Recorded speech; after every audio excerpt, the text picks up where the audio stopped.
ইনকিলাব মঞ্চের কর্মী সমর্থকদের সাথে পুলিশের ধাওয়া পাল্টা ধাওয়ায় বেশ কয়েকজন আহত হয়েছে। সে খবর জানাতে ঢাকা মেডিকেল কলেজ হাসপাতালের সামনে আছেন স্পেশাল করেসপন্ডেন্ট তামজিদ সুমন। আমরা সরাসরি চলে যাচ্ছি তার কাছে।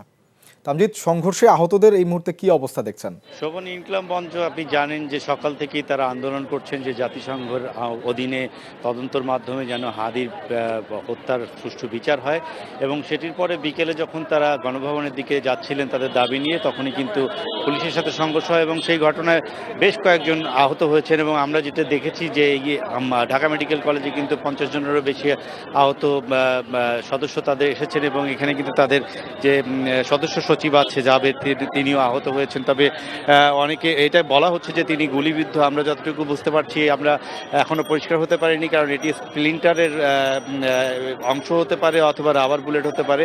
তবে তিনি যে আহত সেটি আমরা জানতে পেরেছি, এবং তার সাথে সাথে ইনকিলাব মঞ্চের বেশ কিছু কর্মী আহত রয়েছেন এবং ঢাকা মেডিকেল কলেজে তারা চিকিৎসাধীন অবস্থায় অবস্থান করছেন।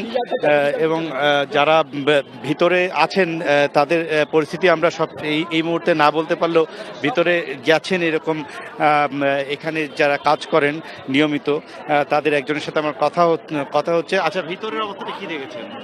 ভিতরে এ পর্যন্ত ইনকিলাব মঞ্চের প্রায় জাবের সহ প্রায় অর্ধশতাধিক আহত অবস্থায় ঢাকা মেডিকেল বিভাগে আসছে।